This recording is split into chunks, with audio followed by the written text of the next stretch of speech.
Hello, friends. Robert Bevan here, author of the Caverns and Creatures series of comedy, fantasy novels, and short stories. With me is Sam West, and today we are talking about the spell Plant Growth. Whoop, whoop. It's a plant. Is that what I that grew a little was? plant. All right. That was a plant, absolutely. That looked like a wee-wee. We're adults here. This is a very professional video.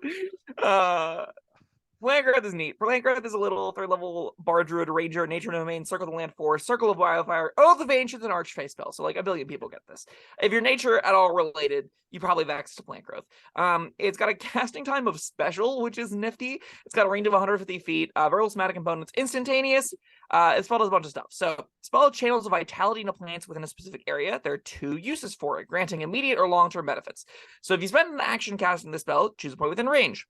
All normal plants in the area are in a 100-foot radius area, which is gigantic, right? 200-foot diameter area, become thick and overgrown. This become that a creature moving through the area must spend 4 feet of movement for every 1 foot it moves, which means this becomes super difficult terrain. This is more than regular difficult terrain. In addition, this stacks with regular difficult terrain, which means you can throw difficult terrain on top of the plant growth and make it 8 feet for 1 foot, which means people aren't going anywhere. That's like a gigantic lockdown if they're on foot.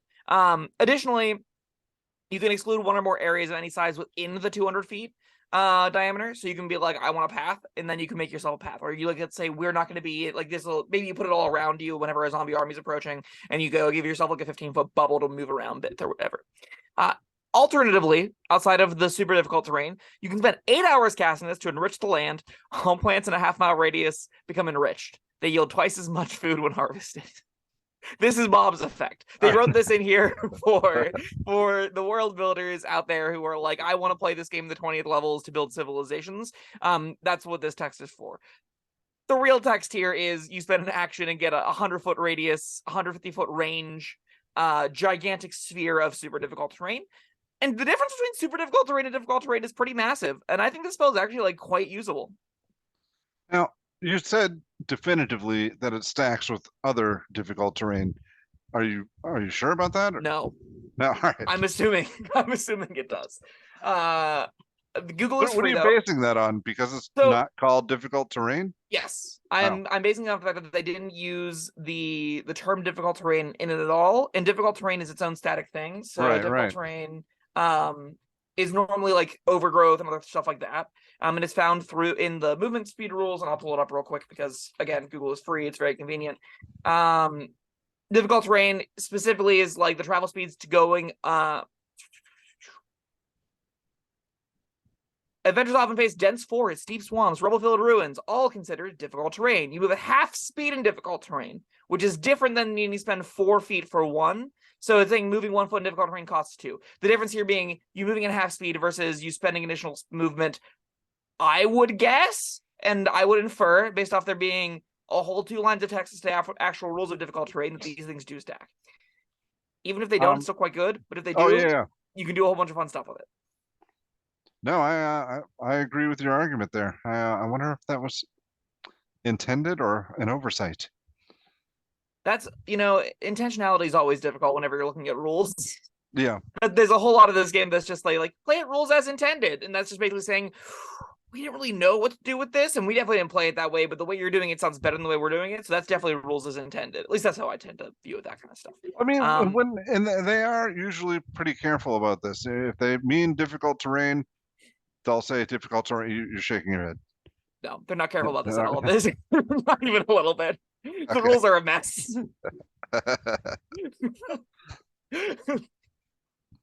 All right, and yes, I deserve what you said about the world building. That one would think that would be my favorite part of this spell, but no, I think I like the super difficult terrain. That's I mean, the latter part I could see as being a quest kind of thing, or gaining favor with a village that is up on hard times. But no,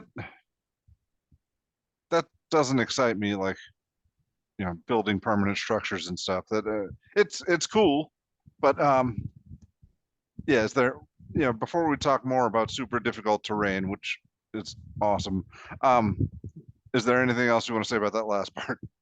Sure. So I've had because again, like everyone under the sun, that if you're nature related gets this. I've had a lot of players have it. And I will say people love the second line of text as far as just like a way to try and carry favor with varying peoples. So like there Mm. was I ran a zombie apocalypse game recently, and in it, because it was, I love coffee shops and avocados, and I'm a millennial or a Gen Z. I'm in between. We're right, we're walking the boundary. So there was an avocado coffee shop, obviously, because we randomly generated some names, and that was one of the ones we hit. So one of our druids, she went into the basement and just like would regularly go there and cast plant growth to enrich the avocados, and like would talk to the avocados and stuff because she took speak with plants. And it was just a little fun thing that happened that got the whole party like free coffees and things, and it was like their kind of like go-to establishment because of the repeated casting of plant growth. Like she became almost like an employee there. It was a little fun, pretty whimsical, not even remotely related to zombie apocalypse, but it's a good little flavor bit. And I think that does earn the spell quite a bit of favor. It's something that will help the plant-based druids feel like they're living that fantasy, even if it has no like bearing or merit to actually changing the impact of the game. It'll give them something that makes them feel like they're contributing to the giant plant growth thing. And then also they'll have a tool that can actually enrich and help in combat in some interesting ways that I think is pretty nifty. Yeah, I agree, but I don't know that we need to talk anymore about that No, we don't. when there's the super difficult terrain to discuss. Now, Yes. how big an area was that again? That was 100-foot radius up to 150 feet away from you. wow. Yeah. Just, I mean, And you can sculpt spots of it out, which is really important. yeah. So I'm thinking. Well, I mean, this of course only applies to land-based, Yes. walking creatures, but I will say that I've run a number of encounters that are tight enough quarters that I ruled as a DM with, because I like depicted the environment as being lush and overgrown. Like in, for example, when I did a pirate game and they were in these really overgrown tropical caves that were like right below a jungle. I had a player cast plant growth, and I was like, yeah, there are things that want to crawl along the ceiling, but the whole thing is going to be encased in the plants because they're not magically here. So there are some niche cases, but for the most part, your average table, absolutely, it's going to affect mainly just walking based creatures. I'm thinking this spell Mhm. plus another difficult terrain spell, Entangle. entangle, plus slow. You got creatures trudging along at a snail's pace while the rest of your party is blasting them, and you can make little paths of not difficult terrain in there. Your melee characters can get in there, whack, whack, whack, and back away. It's or just pin them down, hit them with area of effect, and whatever. It's so much fun to be had there. I think most martial characters will learn, if this is in the party, that they should be having some kind of ranged option. Whether that be throwing hand axes, whether that be throwing darts, pulling out a sling or something. Like if you're a monk, you have to pick monk weapons for that. If you're a paladin, javelins or hand axes or something. Just because that is the playstyle that really wants to do with this. I think if you are doing this, like lock things down that are running at you, you definitely don't want to have to like carve a path for your paladin, because that just means everything converges onto the paladin and then takes that path back out.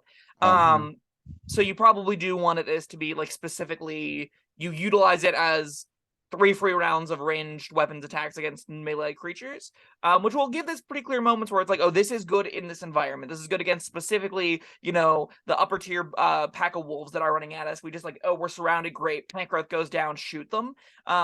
Because this will eat a lot of turns. Like if you consider something's got a speed of 30, with a dash they get to move 60 feet a turn. Whenever you divide that by 4, they're not going anywhere. That takes them like 5 rounds to get through 100 feet of this. That's a long time. That's so long that they're just going to retreat, right? That's so long that you can say, like, once this is down, they're not going anywhere, which also can encourage you to wait for them to be within like 60 feet of you, then throw it down, and then they're not going anywhere regardless of direction. You can just kill them before they can escape, and that's pretty cool. There aren't really like ways to mitigate it either. A lot of these spells will have things like you can spend actions to chip away or destroy the terrain in a specific area. Not the case here. And then if you double it down and be like, we've trapped them all within the space of us, now we're going to throw up some entanglements, and then they're just literally never moving ever again. Another neat thing about this is it doesn't take concentration. Ooh. Now, is this a justification to take Earthbind? No, there is no justification to take Earthbind. The thing, if you got a flying creature, and now now it's a walking creature, then Then you spent 2 turns to make a flying creature a walking creature. that can't go anywhere. I think that you're probably better off spending 1 spell slot on 1 spell that affects the flying creature instead of trying to make these 2 combined to do the job of 1. But You're if you probably have not other doing creatures that are walking already, and you want to get the flying creature down, I mean that's your first spell is still effective. Like I said, it's not concentration. If you're going specifically 1 flying creature and an otherwise a array of other, and this it's really important to mention, they need to be melee. You can't range characters can go, okay, I shoot you with my short bow. Yeah. So that's something you definitely need to be aware of whenever you're casting this spell. If you're against specifically and only creatures that do not have that have 1 fly speed that you can earthbind down, and then have a bunch of melee allies, and all of them are melee based, I guess we found the single use where taking Earthbind empowers a spell enough to justify it existing. But Earthbind still doesn't need to. You just still you should just shoot it. You should still just grapple it or restrain it or something enough. You paralyze it. Any number of things can get it crash into the earth that are better than Earthbind, and those spells all do something else too. So no, Earthbind is still not worth it. In short, and in my opinion, yeah. All right, back to what are we talking about? Plant growth. plant growth. Yeah. Well, we've got a massive area of super difficult terrain. And I mean, yeah, I felt like we could talk about this forever, but really that's I mean, it slows things down really a lot. Yes. I think this is going to be. It sounds really great on paper, right? 100-foot radius seems enormous, and that's because it is enormous.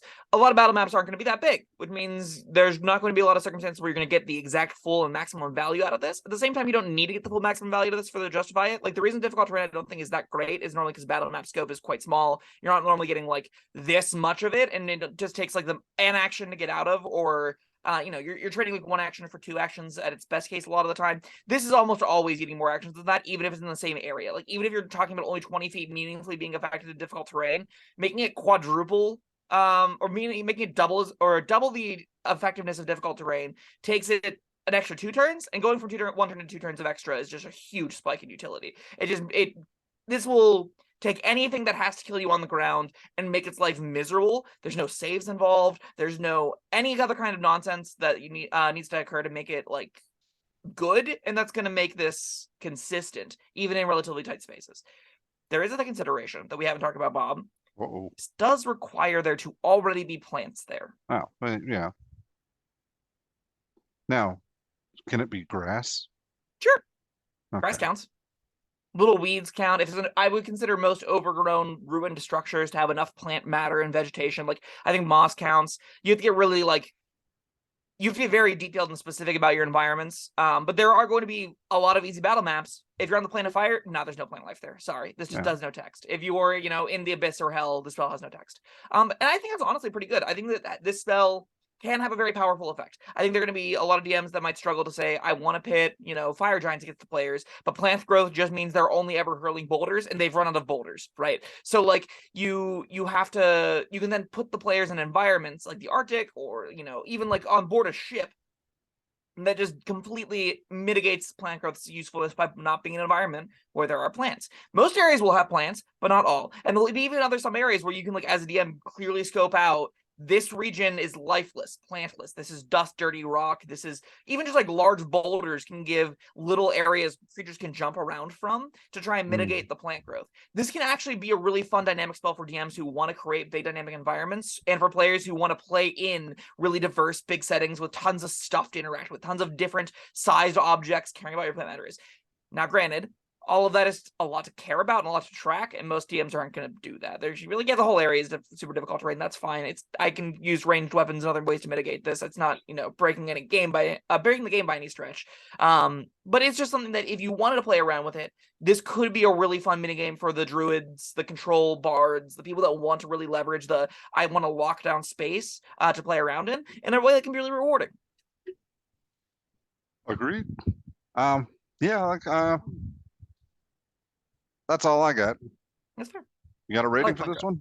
I think this is a sneaky 4. I think plant growth, despite its really small text and despite it having words that I'm normally not a big fan of, being the things cost more to move, this really beats a lot of encounters. This takes a lot of monsters and heavily just guts them.